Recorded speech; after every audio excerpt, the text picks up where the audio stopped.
bandiraɓe musidɓe tedduɓe yeeɓiyankoɓe Pindi TV en jetti geno en juule rasul sa sallam en calmini en kofnima en ñaguima dow kadi en neldi dow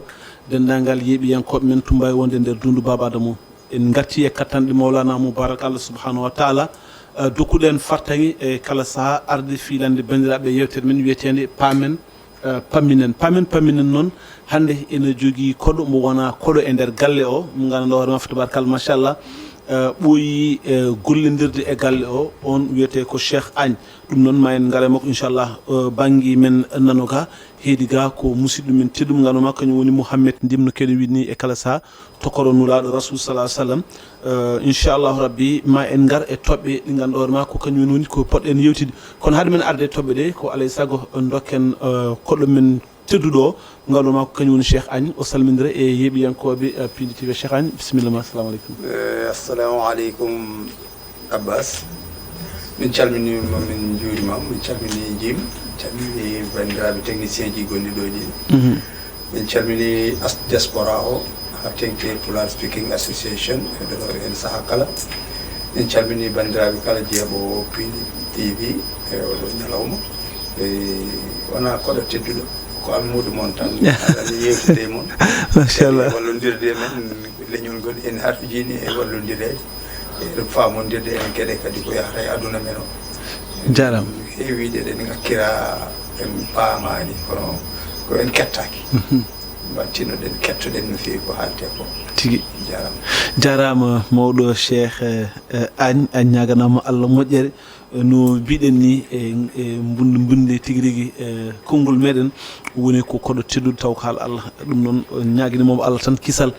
Mouhamed Ndim tokoro muraɗo rasul sa sallam bisimilla ma.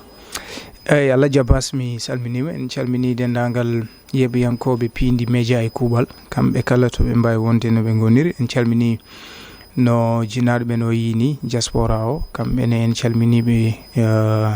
ko moƴƴi no fewi no fewi no fewi en calmini jinnaɗo men mo ganduɗa hande en dañi weltare huccodirde e makko wawde fildude e makko nde ɗo yewtere nde ganduɗa ko paamen pamminen woni mo ganduɗa ko Cheikh Agne no mbiɗa ni en calmini bandiraɓe foof doyen Abbas. ko noon ɗum noon Allah jarama a jarama kadi Allah yo Allah hokki en dañde fartagui ko fada koye men wawa latade no hanniti ni donc enen jogui kina tolno e toɓɓe nayyi ɗi ganduɗa ma en jewtenede toɓɓere men arwonire nde woni enen gandi président Macky Sall arino ɗo jillu kono hande o sen beelama enen mbawi wiide en o hettama no fewi e on ɗon projet mo ganduɗa ma so tawi Allah hokkimo fartagui e jogade nden ɗon fedde witede gotango windere inchallah rabbi ene wawi tawma woto ko yaltinen hen ɗum noon sen gummimi ɗon garen e vague d' émission enen gandi cente ene gummo e on ɗon landa biyeteɗo Pastef ina jaɓani nokkuji goɗɗi holko saabi ɗum beele ko caɗele woni e nder on ɗon landa walla ko goɗɗum ɓe jii e landa o ha saabi vraiment ɓe gummo toon eɓe dogana ɗum ɗo ko wona ko ɗum toɓɓere men tatiɓide nde ma en gar e agression ngaji ɗi ganduɗa hoorema ina teska ɗiɗo dumunnaji ina heewi e leydi ndi hayso tawi koko wodno tan kono goɗɗo lawol elle koko ɓeydi hani to banggue arme blanche e arme uji goɗɗi ganduɗa hoorema taw ko arme lourd ko kañum woni ko ɓuuri teskede vraiment waɗi boniyankoɓe ina jogo ɗum fewde e ɓesguɗi hol peeje peccorɗe walla hol ko woni hen jeende moon e on ɗon fannu battidirɗen ko JO enen gandi ko ɓoyata ko inchallah rabbi Jeux olympiques mo ganduɗa hoorema fa tabarakallah machallah ko kañum tigui jogoɗo yuɓɓinede ɗo e leydi meɗen Sénégal woni Jeux olympiques 2026 so Allah walam ɗo jaaɓi donc mi sikki on ɗon JO ma en gar hen nde wonno mawɗo Agne wona hen zéro kadi inchallah ma wood kadi ko fammini enen ko heewi tabarakallah machallah ɗum noon joni en mbatta so wona garen e toɓɓere men arwonire nde woni tigui rigui on ɗo mo ganduɗa ma ko kañum woni mo joguiɗen yakar wonde ene wawi wonoyde janggo kolaɗo kuuɓal fedde gotago windede woni président Macky Sall e oɗo projet mo ganduɗa momo jogini e leydi ndi hol hen ko woni jeende moon mi fuɗɗiro mawɗo walla mi fuɗɗiro cuhli no ɗo halpulaar mbiyata ɗo toɓo uri fo yo yus nden noon mbiyata tan ko Abbas Allah jarama toɓɓe ɗe gadduɗa ɗe eɗe mbaɗi fayida no fewi e banggue famamuye leñol ngol so haalama gotago leyɗele aduna o ɓe mbiyen ONU enen paami kañum huufi aduna o mais o wona fedde nde ganduɗa hen ene taƴa ko leydi foof waɗata kono ko renda ko holno reynirte ko ɗum woni ko Macky Sall balloto e bawde Allah eɗen jakori eɗen jiɗanimo yo Allah newnu sabu newnere nde wona newnere emo wawa waɗande en hen gueɗe keeriɗe kono ma inde leydi men ɓeydo ƴellitade e nder aduna he paami coupe du monde 2002 woni no saha mo ganduɗa mo andano Sénégal fof nde piiɗen France nde aduna o fof humpirima hol Sénégal goto honi yiɗi andude holto Sénégal hetti ko ɗum woni kadi ha joni ko laatoto e tawi Macky Sall dañi wonde hay so wonani hande oɗo saha jeeyama e tarikh neɗɗo Sénégal naajo e aduna o kala ɗo wawi wonde andi Sénégal caggal ko waɗno ene heewi noon eɗen ndento seeɗa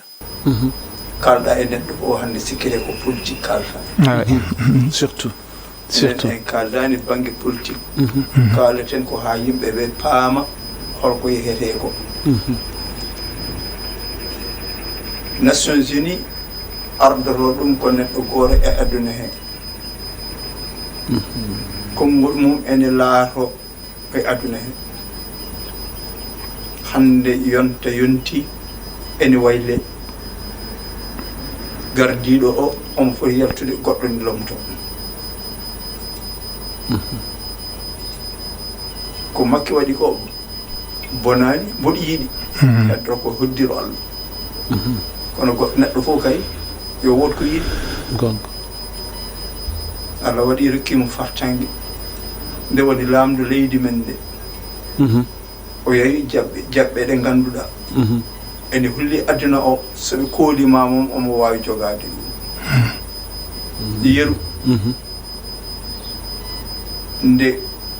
Ukraine e Russie mbaddata wuli Allah waɗi rokkimo fartangue o woni mawɗo joguiɗo konngol Afrique mbi holno mbatten o wi mboɗo yaha toon mboɗo haldoya e mabɓe nde tende te on saha ne wuli jaw hay hanke discours makko mo seftina ɗum won noon koko heɓtino mbarodi e fowru e kulere Allah ladde ɓe mbiyano goto fof mbinoɗo hen haajam ala hen wiya bone ficcatlaji ok guerre Russie Ukraine holko wondi hen Afrique kono bone ficcatlaji o teɗɗini reedu makko o yeehi toon e nder kure o haalde mabɓe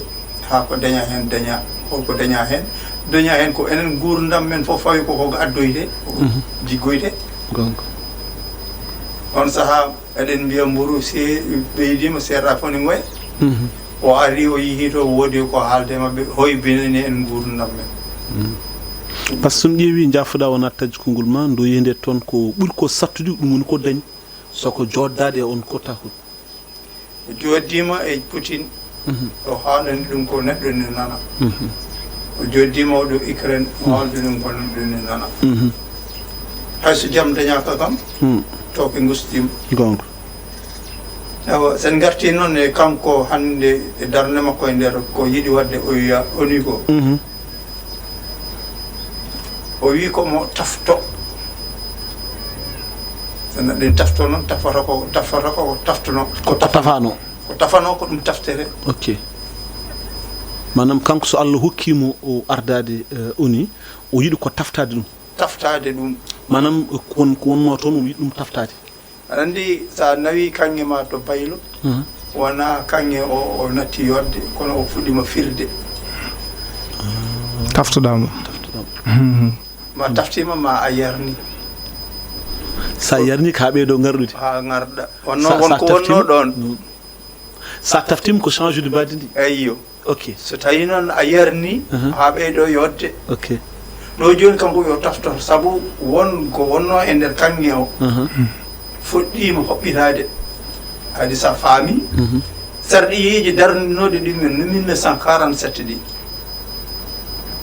e jamanu mum gonɗen o beele eɗi jaaha ha joni contexte ok très bien natti sa ƴeewi Sénégal 1960 2024 walla 2026 ko baba wuurno hanki ko wona ɗum guurda non franchement machallah non won noon ko heewi joli ko heewi waylima alay sago tafte o wi alay sago tafte e nder kombol makko o wi kadi kuuɗe ɗe ngannduɗaa heen kañum joginoo sarɗiiji aduna o mbele il faut ɗe njuurnitee goto fof hakke mum daña ɗum nde sen ƴeewi Afrique ɗeɗen men ɗeɗo mbiyeten ko en ngalaa ngalu walla ngalu ngu ko hetti baŋnge koko addi ɗum ko holno feccira pecce ɗe noon alay sago ƴeewte ko ɗum woni ko wiyete les grandes réformes réforme ɗi ko yo sarɗiiji ɗi jewte yo goto fof hakke mum foti dañde heen o yo heɓ ɗum gurdam ɗo foti huurde e nder aduna yo wuur ɗum oni kadi waɗi ko pecce nder oni adi FINIAP adi Fonds mondial pour la population OMS ko ONU UNESCO ko ONU goto fof en jogii geɗal pacce ɗe ngannduɗaa heen taaɓe ko cellal ɓe ko taari ɓe jaari ko aada e pine men ɓeɗo jaari ko ƴeewde gurdam no ɓey bani adama en ɓeydorto e aduna e holko fewnata gurdam mumen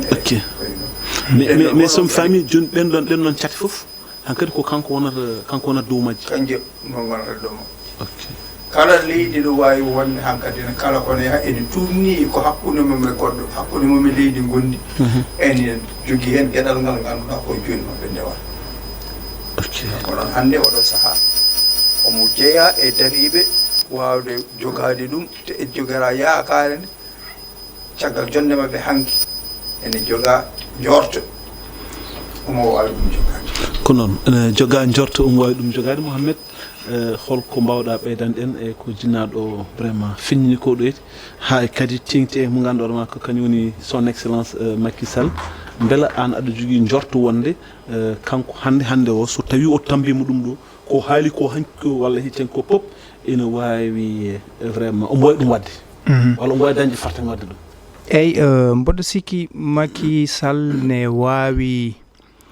wawi wonde mo ganduɗa ko ma wonan fartangi oni wawa heptude hoore mum e hanki no ƴewrete no mboɗo sikki sa ƴeewi to banggue parcours Macky Sall a tawat tigui ko neɗɗo mo ganduɗa hande so Allah waɗi o heeɓi mboɗo sikki ma won ko ganduɗa ñawande ɗi o safri sa ƴeewi no ɓe mbiyata ni du local au global sa ƴeewi fuɗo ɗo ummoriɗo Macky Sall mo ganduɗa ko jibinaɗo jiiɗo aduna ɗo Fatick ɗo waɗi noon dowro e mum to banggue guilay jangde ha Allah waɗi ɗum maire de Fatick ha waɗi ɗum ministre waɗi ɗum premier ministre ha woni président de la république ha woni ko yiyete ko président CEDEAO président de l'union africaine ha waɗi servir baɗo duuɓi 12 laamu leydi Sénégal ummi ɗon waɗa ko yiyete ko envoyé spécial ko ɓe mbiyata ko pacte de Paris pour les peuples et la planète les 4P no ɓe mbiyata ɗum sa ƴeewi to banggue carrière Macky Sall ko ɓe mbiyata ko a tawat ko neɗɗo mo ganduɗa ko eɗen cikki ko neɗɗo bawɗo wadde feɗere mboɗo sikki jinnaɗo Baba Cheikh haali ɗum joni e exemple mo haali kanko Macky Sall nde o namda waji ɓe mbimo e nder hojomaji 3 tonganamin ɗo e lebbi 3 secondaji 3 jafɗon tonganamin ɗo e lebbi 3 so tawi a woni kolaɗo kuuɓal fedde gomo gotago windere holko adoto wonde priorité ma holiti ko adi foof ko wawde koɓe mbiyata ko crédibilité o haali ɗum joni oni mo 1947 e hande oni sa ƴeewi oni so tawi caɗele mbaɗi koɓe mbiyata ko la loi du plus fort so tawi ƴewnima so hartima beele leyɗele ɗe foof garta ndeeƴa mboɗo sikki hande wona on oni mo jiiɗen hande ko oni mo ganduɗa nana dari ne ƴeewa ne yongini ne yi hakkude dowlaji dentuɗe Amérique jokkodiral mum walla bambodiral mum eɓe ganduɗa ko Israël golle ɗe waɗata ɗe toon to Gaza toon to Palestine toon to Iran beele hannde fota wonde oni mo ngannduɗaa ko poɗɗo jogaade mo ngannduɗaa ko sawru hayso jogaa e sawru so hartiima beele leyɗeele ɗe fof ene ngarta ene jafuɗa est ce que ɗon wona par ce que ko ŋakkere leadership eyi ɗum woni probléme leadership probléme crédibilité o caɗeele ɗe ngannduɗaa ko gonɗe heen par ce que kanko Macky Sall o haali ɗum to baŋnge so a ƴeewi to baŋnge crise onusienne donc alay sago waawa wonde neɗɗo mo ngannduɗaa ko baawɗo waɗde fédéré o mi annda mbiyami ɗum ko théorème walla o haali toon haala belka no feewi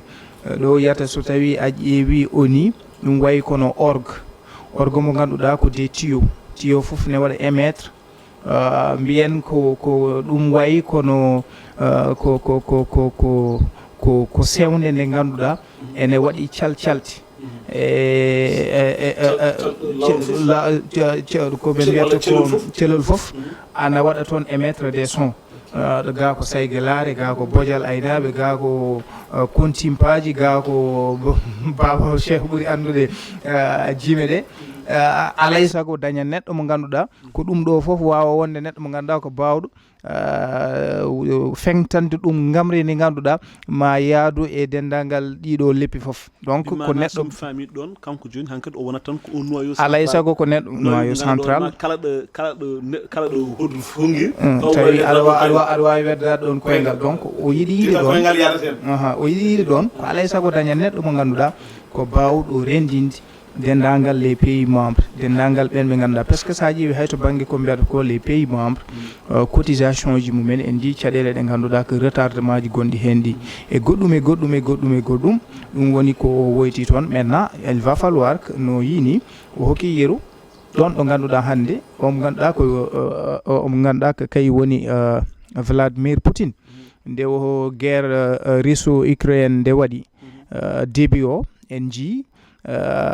géopolitique mo ngannduɗaa ko joɗnoɗo ɗon hakkunde ɗen leyɗeele e Vladimir Poutine gilay sa ƴeewi so tawi o ari o bismimaɓe ɗon ɗo o joƴƴintaɓe a tawat ha ɗum ɗon tan ko ɗum haala nde Macky Sall ari nden woni président en exercice ko yiyete ko union africaine o ari ngam wadde plaidé on port mo dode sa beele sikkani ko yurmude africain ala mais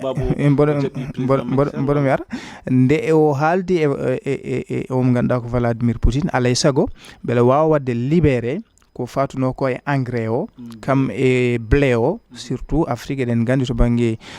ne hatojini tigi no to baŋnge ndemanteri engrais o ko noonne kadi blé o nde wonno ko continent mo ngannduɗaa ne waɗa consommé no feewi ko baŋnge blé gila e mburu ene ko way noon kono ɗon wona no mbi cehilagal jokkodiral hakkunde makko e Macky Sall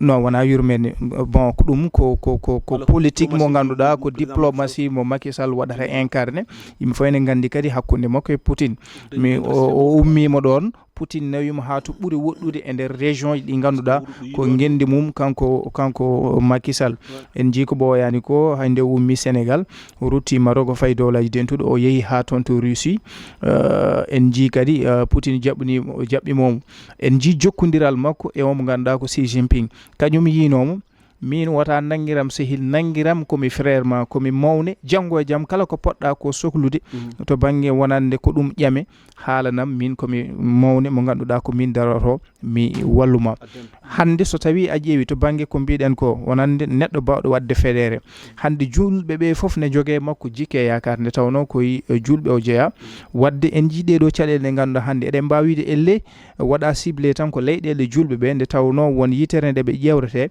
peut être ene joga yakar baade omo wawi haaldude julɓe ɓe ko noon ni kadi o wawi haaldude e ɓen ɓe ngannduɗaa hannde ko pays ɗi ngannduɗaa ko leyɗele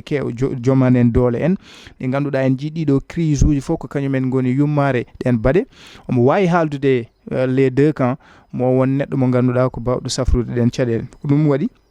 eɗen jogii yakar hay sa ƴeewi to baŋnge mi yiyata ko ɗum sondage walla e ko way noon kono a tawat vraiment Macky ko neɗɗo mo ngannduɗaa mo cikkuɗen ne wawi wadde fédéré hannde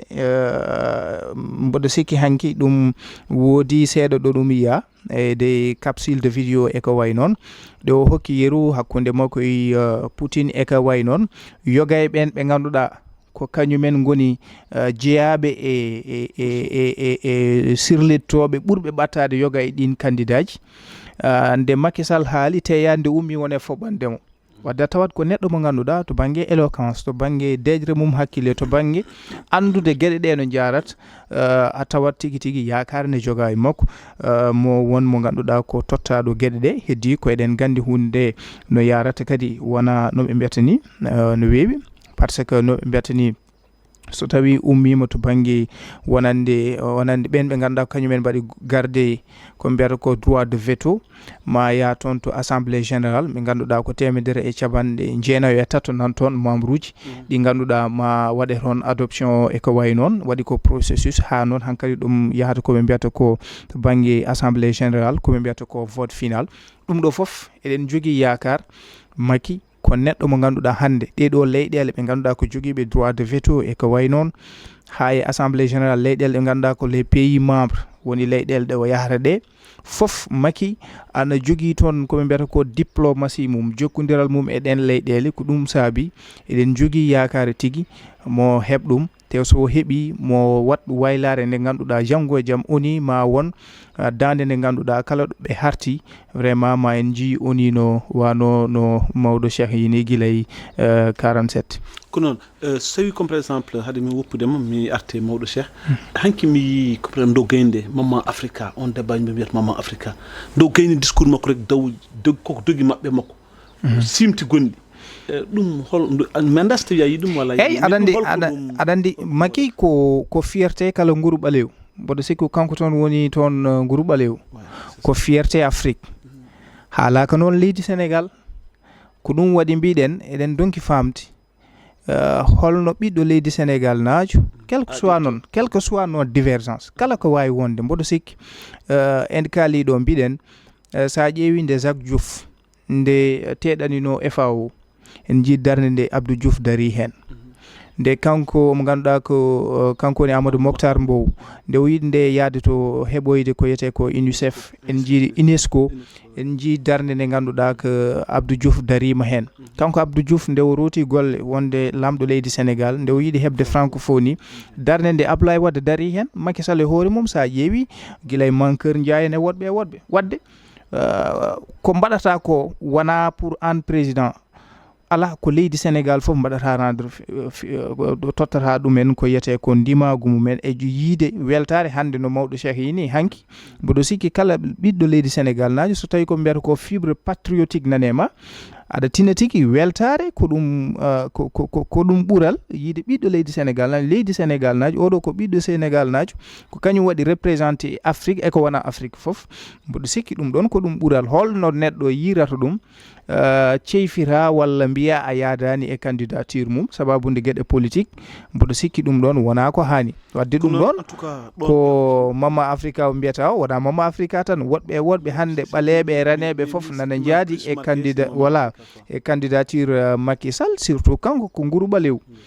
waɗa représenté ko Afrique waɗa représenté ko nguru ɓalew waɗa représenté ko dendagal ɓe ganduɗa ko yiɗɓe ɓamtare e développement e ko way noon ɓayde gonɗen ke yewtere pulago en jii sahay sa fof manan fulɓe ɓe ne mbiya so président Macky Sall ƴetti ngol ɗo lefol ene wawi wonande kadi ɓamtare wonande leñol fulɓe ɗum est ce que aɗa gonɗin ɗum walla aɗa holno jiruɗa ngol ɗon konngol ko paykaji tan jafo ɗon konngol no weɗi noon sa jibiniɓe e woodi ko firti gartam beltare ne arayma kono gartam Macky Sall wonde to ONU wona gartam leydi wona gartam ɗemgal leñol gartam aduna ok o haalin hade wona nguru ngu ndaare ndarete koko woni a hoore nde ok wadde somi faami aduna feccere walla taw aduna 90% koko jaɓi wonde wonko wone hoore président Macky Sall très bien ko ɗon famere ko kanko o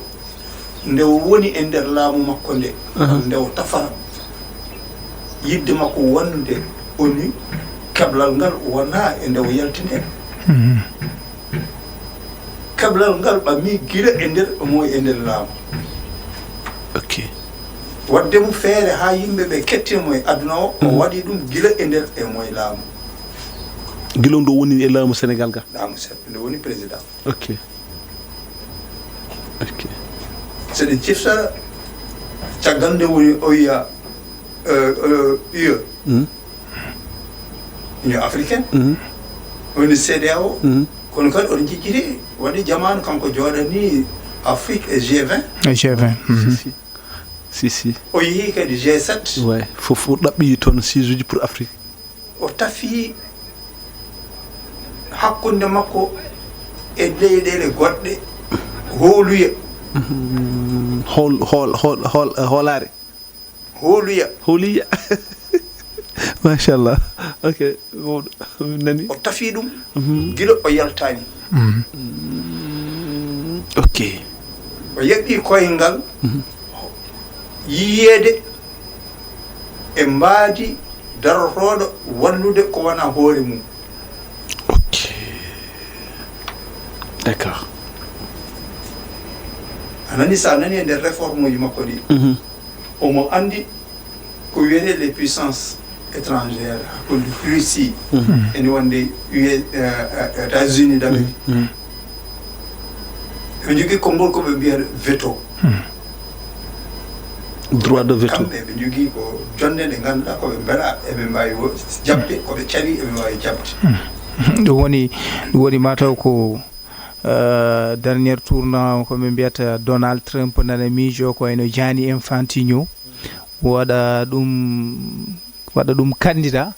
beele kañum ne ara waɗa représenté ɗum ko fake news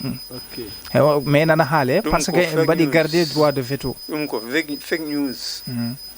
par ce que candidature ɗi gasi woɗɗi déjà wona hankadine ko holgonowo ok oui là par là on peut comprendre vraiment ko fake news tigui ɗum ko fake news ok manam ko ɗum kabaru mo wodani ok ɗum noon deñña kabaru mo wodani ok mawɗo merci sabu ko suɓetenoɓe mbaɗi interview uji mabɓe ɓe mbaɗi fof ha ɓe joddima kamɓe wiyaɓe koɓe candidat ɓe ɓe kalde aduna o heddi hoole mabɓe gonowo d'accord ko wiye ko éliminatoire coupe du monde waɗama an jogoɗaɗa équipe ma Guinée joɗoɗa ha coupe du monde waɗa siffle premier match mbiya Guinée waɗi qualifié la ɗum bel Allah faɓoran wonata sen ndi droit de veto o hay ko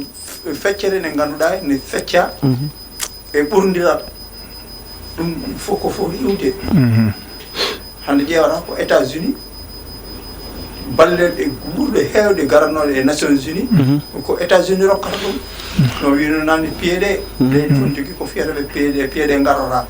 et donc kala ko ari goto e men wiya min mboɗo wawi teddina reedum jokko donc so mboɗo jammilma mboɗo hirtinma so woyi kongolam monede dow ma ɗum mbimɗo ya ƴeew ɗon ƴewta en général so renaki ɗum mbimɗo ya ƴeew ɗon tan ƴewta joni noon makko wi ko ɗum yo iw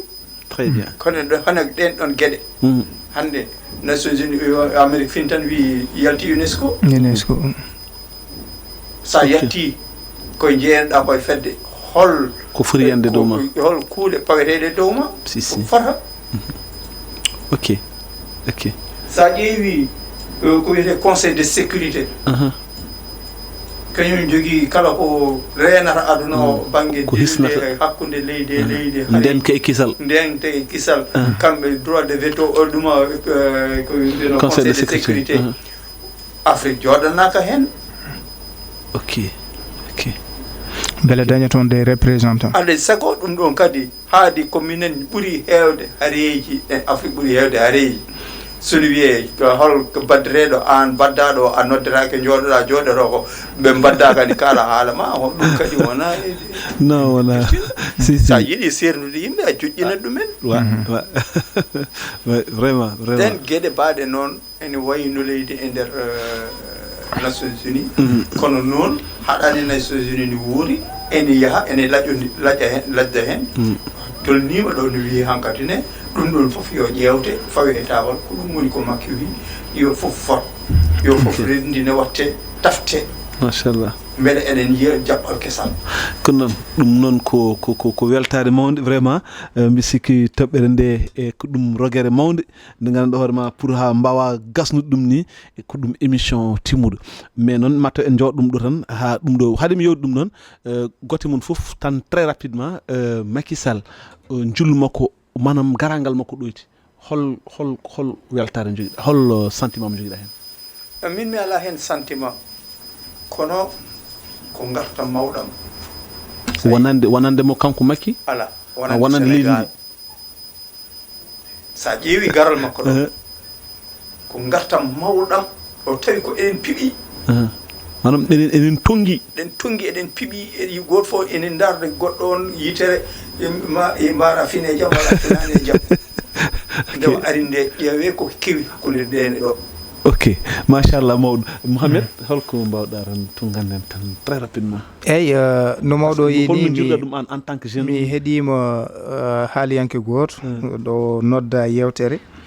o yi garal Macky Sall ɗo e Sénégal ko waktuji ɗiɗi kono ko waktuji ɗiɗi ɗi ganduɗa ɗum jibini ɓuural mawgal e leydi Sénégal to banggue beldiral to banggue o yi no mawɗo o yini mataw leydi Sénégal no wano e ɗiɗo duuɓi ɗiɗi to banggue caɗele to banggue hiiɗede to banggue e ley o yinde Macky Sall naati leydi ndi vraiment woni ko ganduɗa ko yimɓe e ley jejjiriɗe ɗon caɗele woni leydi ganduɗa ko natdi e stade goɗɗo bon sa ƴeewi ko ɗum gonga gargol makko en jii vraiment jibini ko yete ko beldal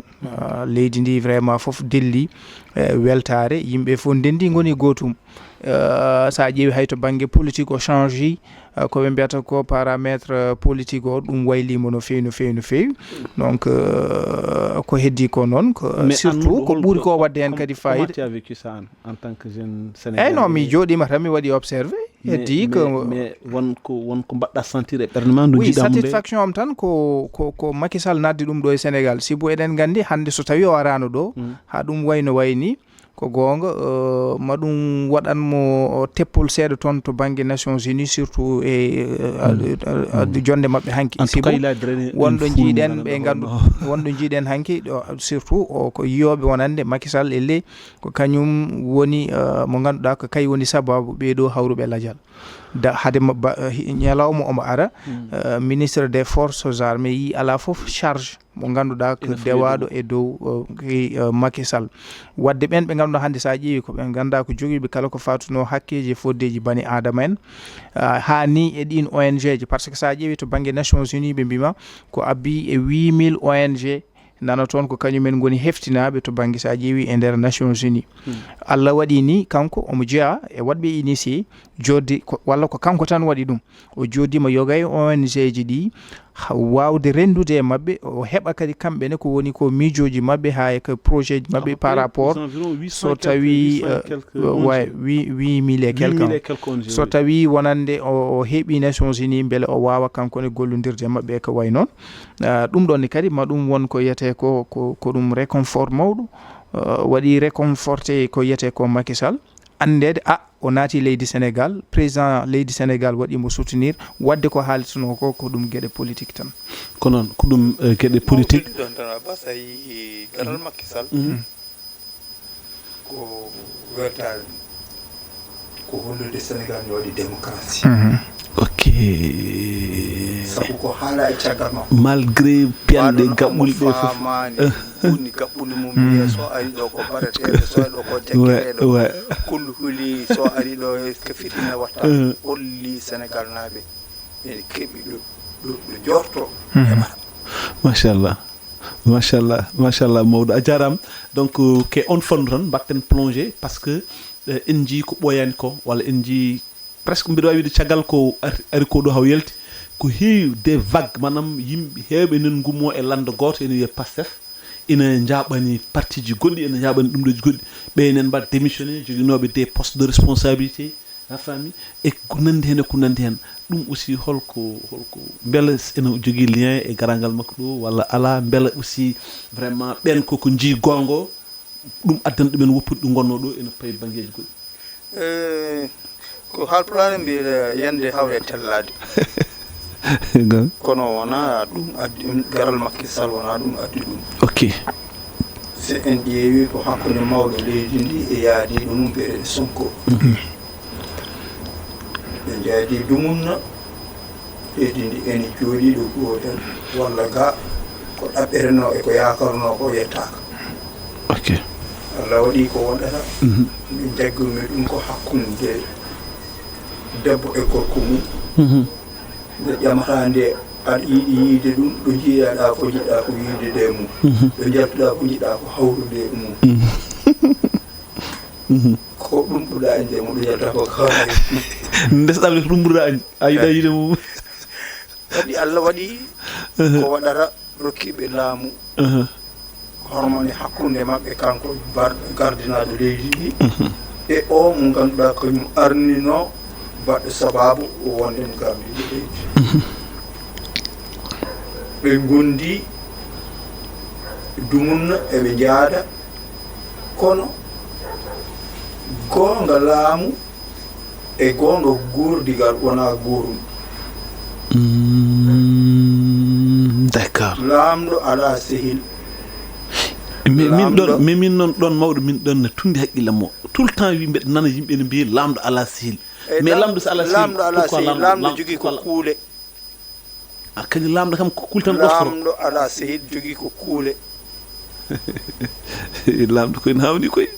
wona sabu mboɗo inirma babam walla aɗa inirmi bamma ko mbaɗɗa fof ene yaaha. ouais. Oui, à la limite, bon, jomum aussi, c'est jomum anda. No, ne foti andede andu ko gardata e laamu e ɗo jettatoɗa laamu. D'accord. wona neɗɗo nani mi wima wona ɓokko ɓalwol ngol walla maadi ndi kono ko woni ɗon ko kuule denɗe gondigal men e parce que min sa rentaki ɗe jaafoɗa won ɗon men nomi nande président Macky Sall mo joguino sehil makko to pullo haade makko ƴetti laamu kala ɗo tolni noddata mbeɓe nandir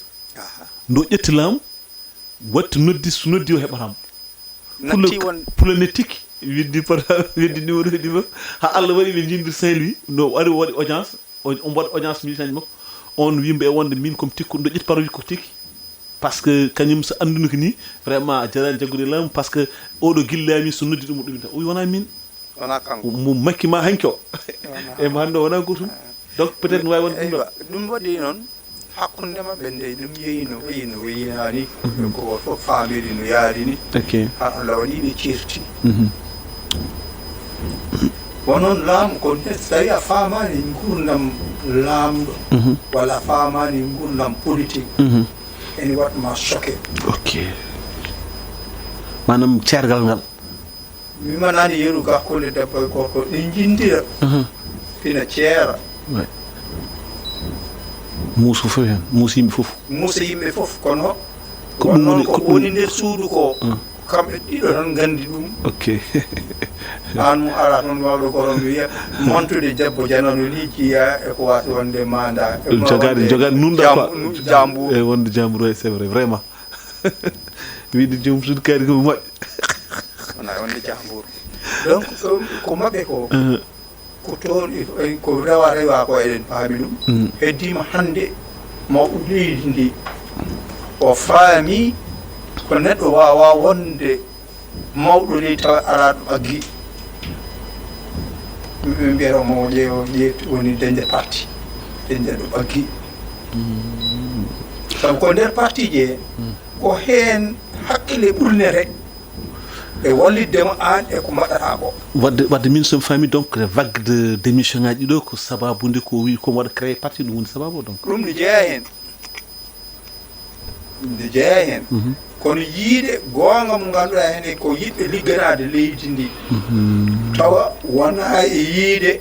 mo rewe neɗɗo ok won natti hanke natti ƴewde intérêt personnel o so tawi a ƴewani intérêt personnel ƴewɗa ko holko nafanmi leydi ndi ok aɗa wawi woppude geɗe ɗe jaggunoɗa kono ɗum kam hakkude Pastef kam ko yahata ko enen fof eɗen daara goto fof ene yeeɓa eɗen deeƴi sabu ko wiyete ko so tawi lekki waɗi piindi ko rewa hen ko ɓiɓɓe so ɓiɓɓe jati ko rewat hen ko pindi mayde wadde un peu comme mbaɗen mbawaɗi ɗum conclure wonde an pour an jagguɗa ko ces vagues de démission là so hokkani ko parti o fayi ke mayde ko ganduɗa hen ko wawa wasde hakkimoɗo walde haalde soko goto ko Pastef naji mimma noon kam ko yaltere mum ko hande honno way muusi koy yahawɓe ɓe muusi koy o wimi ala ɗum ko haydara ɓe so jaltina ɓe na hay mawɗo mabɓe ko noon so tawi jiɗu jaltina sappo ni naka bisimilla ɗum kam hankkadi mi hettima reyɗe konngol kono wona noon ɓuuri yiɗe leyde non parce que politique ko addition wona soustraction moƴƴani politique nde hunde sone gasa ala fof ɗo bone urata nde parti socialiste bonata nde parti socialiste nde bonata nde Djibo ka yalti Moustapha Niass ɓe mbino ala Djibo haydara wiyete amin wurde parti o ɓeydoto ko doole ya ha boy Moustapha Niass yalti hankadi woni wuddere nde ni ɓeydo yaade Macky Sall nde laamum gasata ɗo nde ala no wayani ayi hunde soni gasa Allah ne jogii mañeeje mum ɗe hollitta ɗum ɗo woni koye gasa donc somi faami noon ni gasi a wiyani gasi ok c'est bon paam kaaleten koko yiyande ko jiiɗen ko d'accord ko pamɗen ko eyyi goɗɗo noon ne wawi yiide banggue goɗɗo kono minen komin jii ko koko ganduɗa hen ko noon sifoyi mawɗo leydi ndi ne waɗa parti kesso goto fof ene dottana ɗum mbe ene daña ɗo dari d'accord Mouhamed Ndim mato de manière très ramassée en jii vague de démission holno pamirɗa ɗum beelo ko ɓe paykotoye président walla koɓe famɓe ɗeɓe gonno ɗo ɓe jaggui laacel jiiri ɗen laacel jiiri sa tami tan wona ke ɓorade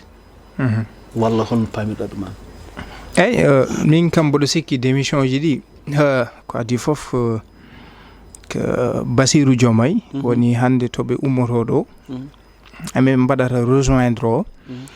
ko neɗɗo mo ganduɗa ko ganduɗo parti Pastef sa ƴeewi ossature Pastef e haalaji makko ɓe noddini sa ƴeewi aɗa wawi wiide hande so parti politique Pastef so tawi ko galle ko kanko woni fondement o par ce que o haalnima darde nde o dari hen guilay to banggue secrétariat o guilay vraiment cellule aji ɗi o darni ɗi guilay ɓen ɓe ganduɗa ko hande cadre uji tawete toon foof ko kanko woni sababu gaddugol ɗumen e nder Pastef hay haalaka noon Ousmane Sonko mo ganduɗa ko kanko foɗi jogi mum o nandi ɗum e Pastef wadde ko neɗɗo mo ganduɗa ko ganduɗo parti o ganduɗo e kala mo ganduɗa aɗanayi parti o nafoore nde ganduɗa ko nanayma wadde on hande so tawi woni mo ganduɗa ko Pastef woni waare saaha fo ƴeewa leɗɗe kerɗe pooɗa so ɓoyi tan sa renaki ɗum yolbat no fewi warde yolbat gueɗel keddiguel ngel kadi ko woto sa ƴeewi c'est très normal sa ƴeewa waɗat to banggue lecture politique aɗa andi doyen a wawa haɓade duuɓi sappo aɗa woni opposition caɗele fof a yi aɗa nayi sur le terrain ko an fiyete ko an sohate ko an so yeehi kadi ha ndendinen kalis ko an yettata seeɗa ko joguiɗa ko coodon des cartes ko noon mbaɗata koɓe mbiyata ko financé parti o e ko way noon duuɓi sappo ha dañon laamu eywa petit groupe adde kañumen ƴetta laamu jiiya gurnameje mumen ne change ɓe nana ƴetta joguinoɗo debbo goto fof addi ɗiɗo joguinoɗo ɗiɗi fof waɗi tati jomumen keeɓi to banggue logement ji keeɓi auto ji keeɓi gurnameje ɗe ganduɗa komo gonnuɗa jamma e ñalawma aɗa tawi oɗo gurdam mum change eko way noon maintenant sa ƴeewi tan par exemple ko wayno JPS woni jeunesse patriotique du Sénégal to banggue kamɓe fedde mabɓe nde ko way noon ɓe ko hen seeɗa cupta to ta ko wayno déchargé de mission e ko way noon koɓe mbiyata ko wadde recasé des alliés politiques e ko way noon ɗon kadi leader ma mo ganduɗa hande ko ene woni sababu ha on dañi laamu sa ƴeewi to banggue discours aji mum ko discours aji ɗi ganduɗa ko discours aji ɗi ganduɗa ko nodduɗi fitina ha on duttimo e opposition frère mon ko kañum jogi laamu Bassirou Diomaye Faye mo ganduɗa kañum ne jeeya koye jaalal mawgal hande e Pastef wadde on so noddima alay sago so tawi a ƴeewi a waɗi des calcul politique a liiri a tawat beele ene jari ha joni heddade tan e Pastef yiide waɗande ma moƴƴu te on keeɓino laamu on jii surtout sa woni neɗɗo mo ganduɗa kadi an tiɗma ko leydi ndi ɓe keeɓi leydi ndi duuɓi ɗiɗi mbaɗa noon ƴeewa to banggue ko yara ko bilan to banggue hol réalisation ji mbaɗe duuɓi ɗiɗi nde premier Ousmane Sonko woni mawɗo jagorɗo leydi Sénégal holkoɓe mbaɗi hol avancement mo jiiɗa eko way noon donc wadde so tawi an a waɗat lecture politique a waɗat des calcul politique so tawi an jiiɗɗa ko gonga koɓe mbiyata ko ɗum intérêt collégial kono mino kadi mi wonata tan gonɗo e nangue jamma e ñalawma so yeehi ha laamu ari kadi ɓe ƴetta woɗɓe ɓe lammina ɗumen wadde so tawi a noddi kam mi notoyto mboɗo sikki ɗum ɗonne kadi mboɗo sikki yimɓeɓe pota feldude ɓen ɓe ganduɗa hande ko ummiɓe e Pastef natoy e ɓen ɓe ganduɗa ko coalition Bassirou Diomaye Faye tawno Bassirou ko neɗɗo ganduɗoɓe wadde so yeehi ha hande ene dara ƴañorgal alay saago daña mainmise daña basement politique donc alay sago wadde o ƴeewoya ɓen ɓe ganduɗa ko ɓe anduno hanki ɓe o sikki sa ƴeewi mi hokkuma yeru jaaɗo o heccanki ko wayno Khouraychi Thiam ko neɗɗo mo ganduɗa yimɓe fof ne gandi darde mum e Pastef yimɓe fof ne gandi ko neɗɗo to sa ƴeewi to banggue mobilisation politique ko neɗɗo bawɗo wadde ko ganduɗa hande yimɓe fof ne gandi darde mum e woɗɓe wonɗa wadde mboɗo sikki parti oɗo fayi ɗo so tawi ko ni tan jokki moƴƴani ɗum ɗon ne kadi mboɗo sikki ko parti o mi hayso mi yiyata ko Ousmane Sonko direct mboɗo wawi yiide hande ko cadre uji Pastef ɗi ko kamɓe ne wayno caabi ɗum ɗo sibu darde nde ponno darade nde e gueɗal ngal ngal ɓe ponno tottude sukaɓe ɓe tottani ɗumen wadde alay sago so tawi jomum an a noddama peut être a yiyama wonde nde armin tottuma ɗum ɗo ceerno alay sago a yahat ko noon alay sago a yahat donc enen keddira hojomaji seeɗa te enen jogui tobɓe ɗiɗi te tobɓe ɗiɗi ɗe fof mbi ɗiɗi vraiment memen hen te hojomaji presque iɗi kuuɓi kono noon ko hojomaji ɗi kadi ko kalten ko ene waɗi gartam hay so waɗat ɗum émission ngaji ɗi bisimilla so tawi kono wiide kadi eɗen kañon o haaju koye hojomaji ɗi ha kadi mbasen haalde ko waɗi hen nafoore o kadi ɗum kadi hen sa noon journaliste ɓe bisimilla so tawi wonko jiɗɗa hen ɓeyde ko wiide tan ko wiide neɗɗo o so naɗe laamu o change comportement ala wona changement de comportement ko situation mo gonɗa o oblige ma wawa won ɗum o sikku par ce que min hanki mi awan puɗɗiɗi hande mi dañi puɗɗiɗi mais ko mijotonomi somi dañi buuɗiɗi mboɗo waɗa ɗum koko ɗum mbaɗanni wona par ce que eɗen jaadi mbaɗa dañi buujoyo mi wurtan no gurduɗa an mala haydara o non oɗon mbaɗen mais mawɗo Cheikh yinoɓe juɓol juɓonti enen koɓe mbiyata ko ɗum ça n'a rien à voir avec ça n'a rien à joni so tawi ay jubalɗa ko ɗiɗo addi tato jubanti o ça n'a rien à voir gurɗa ko Pikine Marissa watti joni hoɗoyde non mais c'est normal non min toon mi ala toon caɗele par ce que wayi kono min o hande mboɗo jogui buuɗi nogas mboɗo wuuri somi dañi capannayi mboɗo miijo somi dañi capannayyi mi hande janggo mi sodina sukaɓe brios somi heeɓi capannayyi mi heeɗ brios kono kamɓe noɓe gurdunoni est ce que haɗani lamdam haɗani lamdam neɗɗo fof wuurata ko en fonction de ses moyens ka mbaɗɗaɗo leader ka mbaɗaɗo dans des conditions wuurata ko on ɗon condition wona par ce que an aɗa wuuri ko muusi ko tan par ce que mbiɗa jogui kadi ko guurɗumi ko ɗum ɓuura ɗum yomi wuurno guurɗani ɗum goppen ɗum e kono est ce que ko ɗum woni est ce que ko on discours ɓe mbanno tenir jubal jubanti o non hayso wona jubal jubanti o ko yo kala poɗɗo heɓde haqqe mum yo heɓ haqqe mum kala foti rewnede lawol yo rewne lawol ko ɗum woni jubal jubanti jiiɗa e ko dañanmi ko ça n'a rien à voir minen ɗo henne politiquement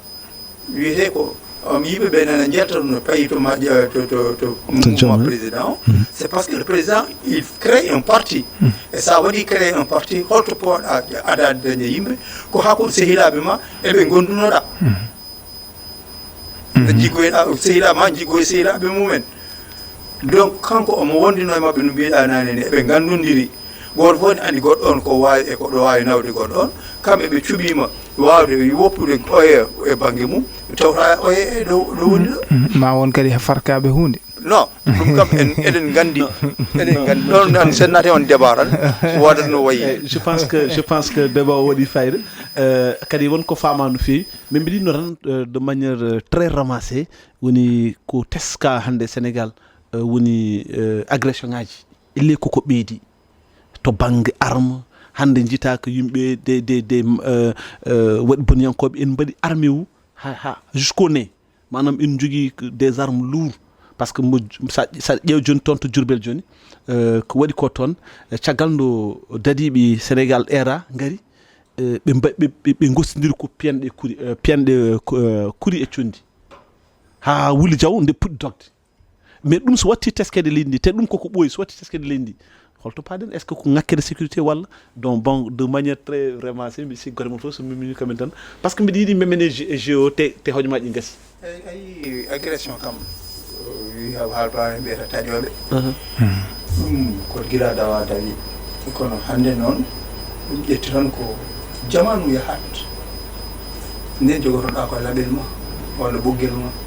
taƴa yimɓe yahoɓe hakkude muuro e wuuro taƴa ɗumen Allah waɗi hande arme woodi otoji ne goodi ko noddodira ene woodi kadi heewɓe pinani jogaade fedelaji ko wayno a waɗino armé walla a waɗi koni gendarmerie walla police aɗa waɗa libéré ɗen geɗe fof ene ɗo hannde wona ala ko woni secret e wawi waddeji gueɗe société o tolnima noon ko ngannduɗa hannde agression so yini ɓeydo he tan ko ɗama muye kewɗo yidde ko wawa nden aɗa ɗa taƴa neɗɗo ko yidde ko mbaɗirta ɗum noon ko ha daña ko ñamɗa walla ko jamɗa kono hannde yimɓe ɓe mbaɗi ɗum ko faaro mbaɗi ɗum ko gang américain ɓe ni ko sukaɓe hannde hankkadi neɗɗo kolla doole mumen ene ñaami ene kaari kono ngala ɗo payi ngala ko mbaɗi aɗa sago jaa mais est ce que sikkan ɗum ɗo fof addi ɗum ko ngakkere golle ngakkere golle ne woodi kono noon ko yidde ko ɓuri arsugue mum eyi ɗum kam haalo pular kari kala keppuɗo arsugue mum a wujjat hen ko ɓuri yidde ko ɓuri arsugue mum oui kala keppuɗo arsugue mum wujjat ça c'est sûr joni hannde kono ay min mi jaɓani wiide golle ngala e Sénégal jaɓɗa ko wiide ko jinmi wadde ko ala e Sénégal manam an aɗa gonɗini golle nene Sénégal golle nene Sénégal woodi ko jinmi wadde ko jiɗɗa ko wadde beele nan ɗo walla ala ɗo ɗo walla ala ɗo ok Mouhamed Nim agression ngaji ɗi eyyi agression ji ɗiɗi ne heewi ɗiɗo dumunaji fof so Allah kadi ɗum hersinima so Allah sibu sa ƴeewi agression baɗɗo toon to cité Faysal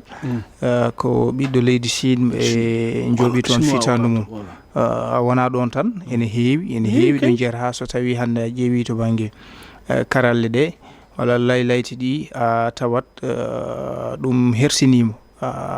ɗum yeehi ha ɗum addi caɗele ko mbiyata ko waɗi baissé ma ɗum waɗ impact to banggue surtout koɓe mbiyata ko tourisme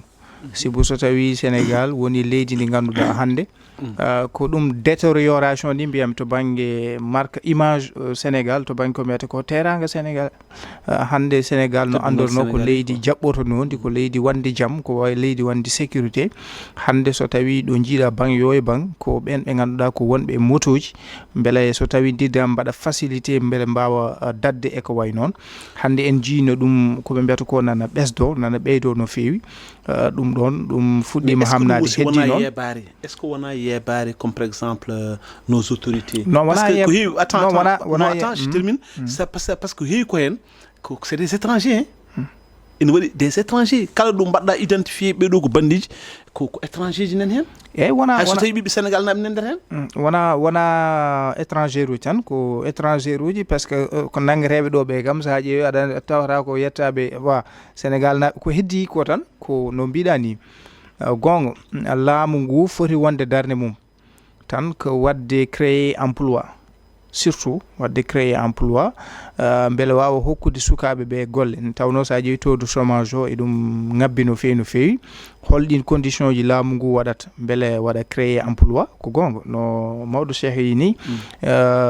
golle nane leydi ndi heddi ko beele ko jomum suuɓi ko nanɗo walla ala kono fof e waade noon laamu ngu ene foti ɓeydude ko mbiyata ko to banggue golle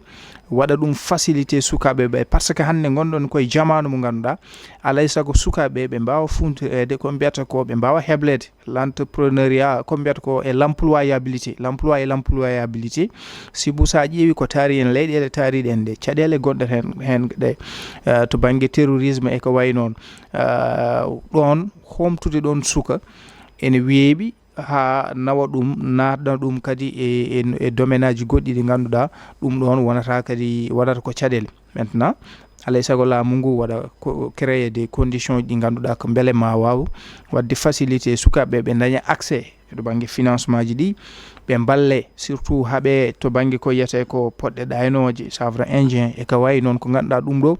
ko hunde nde ganduɗa kadi hannde sukaɓe naati hen ko wayno drogue aji ɗi e ko way noon ɗo fof laamu ngu da haaɓo hen kono ɓe ɓeyde kadi présence to banggue wonande ɓen ɓe ganduɗa ko dilloɓe e wawde kala ko fatuno e kisal ko wayno police ji gendarme beele wadde ronduji e ko way noon ɗum ɗon ne kadi mboɗo sikki ma ɗum ussu no mbiɗa ni ko gonga sibo en teskima ɗiɗo dumunnaji ɓen ɓe ganduɗa ko ɓe gona jeeyaɓe e leydi ndi surtout to banggue e corniche o e kala e saaha ko sa ƴeewi ko nationalité ji goɗɗi ɗum ɗon kadi laamu ngu ne jogui hen part de responsabilité ɗon ɗon mboɗo heewi ɗum haalde Sénégal kam ko ɗum à ciel ouvert tan sa ari tan a natat mboɗo sikki ɗon ne kadi contrôle o ne foti ɓey wadde sévère beele leydi ndi wawa wonde kadi e sécurité surtout to banggue tourisme so tawi a ƴeewi impact muɗum waɗi e tourisme Sénégal ko ɗum hunde hulɓini no fewi wadde laamu ngu ene jogui hen responsabilité mawɗo Abbas. Laamu ngu ene jogui hen responsabilité mawɗo donc en jii ministre joguiɗo walla jagorɗo kalfinaɗo cukagu kam e coftal ɓalli ko ɓoyan ko wino ha toon to Ziguinchor o hulliti wonde ko ɓuuri constat baɗaɗo hannde to banggue cukagu to ina teska toon ko wayno ko simmade simmeji bonɗi yarde jarameji bonɗe ɗe mais également aussi sukaɓe rewɓe aussi ko jaltata ko école aji ɗum ɗon foof ene jeeya et peut être ko waɗata ko causé ko wiyete ko des agressions mais o atti e holno laamu ngu fotata wawde darade ha wawa ittude ɗum ɗon o won pelle ɗo mimi ko wayno DDN ko wayno NPGN ko wayno gueɗe goɗɗe baɗɗe honda noon pour beel ma mbaw addude contribution men ha wawa ɗuminde joni sen gari e wattan toɓɓere meɗen mbeɗa andi kadi ɓoyata par ce que déjà technicien ɗen holliri en hojomaji gasi kono ko wawa wasde haalede Allah sokkalen ɗum surtout noon surtout mawɗo hannde mataw ko an tan min joforo e on ɗon fannu ne hannde wonko fadma e on ɗon fannu par ce que janggo wonko joguiɗa vraiment hawrude e ministre on ɗon donc JO woni Jeux olympiques mo ganduɗa hoorema hannde vraiment ene dooki leydi Sénégal ko ɗo e balɗe seeɗa par ce que mi jaggani mais ko ɗo e balɗe seeɗa jogori inchallah laatade ɗo e lebbi tati lebbi tati tan bon d'accord donc holno to banggue organisation to banggue hol darde yimɓe poti hen darade e holno jirɗa ɗum e holko gartameji ɗum wawi addande en ɗum ɗon foof peut être no wawi taw ma en mbattu hen émission ngaji mais kam hande kam mbaɗen jubbande tan ha yimɓe ganda so tawi en garti hen taw ko ɗum ɗon tan mbawten haalde kanko no jarama Abbas jarama jin e ko JO wiyete Jeux olympique de la jeunesse 2026 ko pelle gotago aduna o foof no wayno coupe du monde mo jaltuɗen ɗe o aduna o fof hawrata ɗo hen e Sénégal wadde fukuji wadde dogguji wadde gueɗe kewɗe pijirleji kewɗi toftunaji balɗe kewɗe hande wiya ko 100 heddi hen ko balɗe temedere donc lebbi tati e balɗe sata ok e nder ɗum noon ene ministére de l'environnement ene jogui hen gueɗal surtout mangam ko leydi ndi saɗa tawi jabbo hoɓɓe yataw leydi ma ne laaɓi ene yiiɗa leydi ndi ɓeyde laɓɓinede ene laabno ni kono mbiya yimɓe ɓen mba pitta kono yimɗo laɓɓinede kadi ha ɓeydo laabde saabu hoɓɓe aroɓe koɗo noon aɗa wawi hadde ɗum gueɗe a wawi hadde ɗum gueɗe kewɗe kono wawi hadde ɗum gueɗe ɗi nani yi ɗum kam awa ɗum hadde ɗum kam a wawa hadde ɗum kono yallah wolla en ha mbawi on dañji noon min jiiɗi koye nder programme makko kanko ministre de l'environnement ko haɓade kala ko woni plastique e nder Dakar ok e nder Sénégal ga kono tengti noon e Dakar Mbour e Thiès mais plastique won ko bonnal ko heewi environnement en mbawa yumminaade hen no feewi kono mbawa tan mbawa waɗoyde hen émission surtout sur les émissions plastique aji jaweten ɗi butillaji ɗi plastique mousse plastique mo cotta mbaɗa hen ndiyam glace o walla coɗa liɗɗi mbaɗa hen waɗa ɗum danger mo jogui o en ganda ɗum ni boom ok kono noon en garti jumpara hen ko hande wiide tan ko ɗum woni laamu ngu ene yiiɗi haade ɗo e mabɓe yimɓeɓe arde nder leydi men ko wayno plastique aji ɗi ko wadde ñalɗi ene kocce yimɓe kadi yo tinnoy galleji he kala cooɗo plastique yo ƴeewude haɓɓude ɗum ha tiiɗe waɗa e mbalit wasa weddede ene saro e nder non wuuro ngo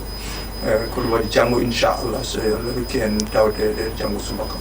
emin jiiɗi jaɓɓade mu ɗo en commune de Dalifort Fora ene wonde commune de Hann Bel-Air ɗo gonɗen ɗo kono jeeyɗen ko commune de Hann Bel-Air emin jaɓɓomo min mbadda e makko ñalawma min koccata perméable ɗo plage de Hann maayo gueej to enen gandi e nder wuuro ngo kadi min kocca plastique aji ɗi e hoddidde oɗo ñalawma fuɗɗima e nder ñalawma temedere keddiɗe ñalɗi temedere keddiɗi ɗe ñande fof emin jiiɗi wadde hoccude perméable goɗe e nder wuuro ngo emin dendina ɗum ko spécialement pour Hann Bel-Air walla ko Sénégal janggo min puɗɗoto ɗum lancement o kono lancement officiel o ko le 28 à place to ene musée de la civilisation africaine toon Sénégal a gonnodda ngara toon kaltide kollite yiyande nde hono pamori sare kadi no go fof suditima diwano min ɗum kono min jiiɗi tan noon ko wona ɗum go hayso wonano ɗum leydi ndi ɓeyɗo laabde surtout ha mbawen andude géologie ɗi woni noon noddi sukaɓe yundi mawɓe noddi banggue fof aroɓe ɓe koɓe ñamoɓe koɓe yaroɓe jeeyo guerte caaf jeeyo ndiyam jeeyo kala ko wawi wonde ene wawi dañi hen ngaalu mum so haaɗi e yamlorore ko laamu ɗo taƴi ɗon ok surtout yo haɗ ɗon kam yo haaɗe ɗon no waɗirte ni ko ambulant e nder oɗo saaha ene wawi waɗede taw koye dow nder yamirore haaɗande saabu ko ɗum woni gartam wadde organisé ko ha yimɓe leydi ndi restaurant ji ɗi brigade ji ɗi heddi fewnoɓe paɗe ɓe e ñootoɓe ɓe aroɓe ɓe ko soodoɓe ko yiiwoɓe ko nawtoroɓe ko leydi mumen gueɗe kewɗe ɗe coɗata ɗo hen ɗum waɗi goto fof en nodda e ñeñal mum ngal woni ngal e liggey mo woni hen yo ɓeydu nunɗinde ɗum yo ɓeydu ŋarƴinde ɗum ha wawa hen gartam paɗeteɗam e nder JO beele enen daña ɗum ɓuuri wonde min e nafoore ko jeeyi kalanmi hen ko koyti ko laaɓal ngal mon enen jiyatma e ñalawma ko heddo hen poɗɗen hodde plastique o noon min garto hen ayi ça moom vraiment nder guure men hannde nden jawdi ñamata plastique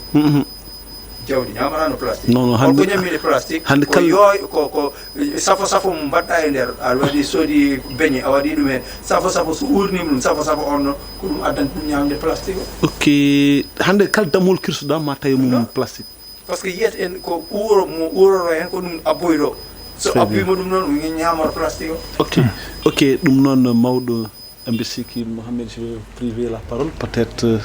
walla so tawi wonko ɓeyten settan parce que déjà bon min message ɓeydami hen tan ko hande ko ɗum foti wonde ko sensibilisation mo mbiyata gendiri sibu ko adi foof ko alay saago paamen ko ngol wonata gadunol dunde Afrique leydi Sénégal ne jaɓɓo ɗum e Afrique foof ko ngol woni gadunol leydi Sénégal ne jaɓɓo oɗo mo ganduɗa ko ngal ɗo kawtal aduniyankewal ganduɗa ko ɗum honneur ko ɗum teddungal leydi Sénégal jaɓɓade ɗum ɗo henna en jii so tawi a rewindoyima ɗum ɗum wattidi wadde mboɗo sikki ko toon to Grèce Athènes en jii golle ɗe no jaari ni wadde holliti ko ɗum organisation mawɗo ɗum namdi ko so tawi noon ka jaɓɓotoɗo aduna o foof ne ara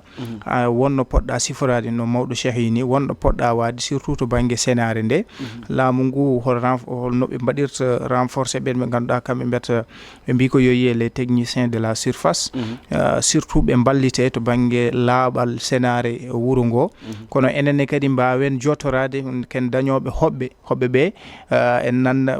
eɗen ko hoɓɓe ɓe ganduɗa to banggue diine to banggue aadaji to banggue kalaji ene serti wadde alay saago woda no mbawɗa darorade e darde nde poɗɗa darorade ko wona ɗum ko en jii bon chantier ji kewɗi kam hande o saaha gasani hayso tawi jomumen tottaɓe ɗin chantier ji kollitima gas haade ɗo e nden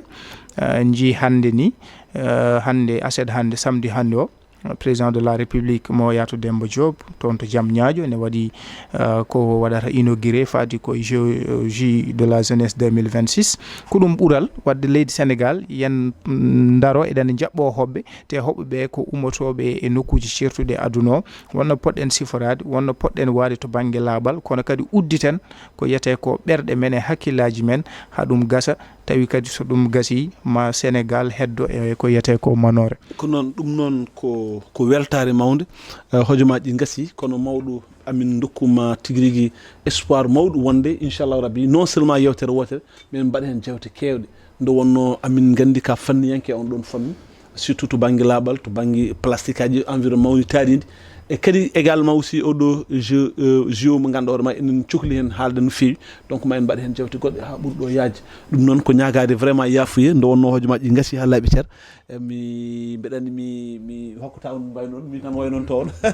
donc Mouhamed onon e mawɗo Agne donc yo Allah hokken aussi yiide aset paɗo so Allah lamɗo jaaɓi mbawen yuɓɓinande bandiraɓe yewtere taw ko fate pamen paminen en calmini foof en jarni en jetti aussi nos technicien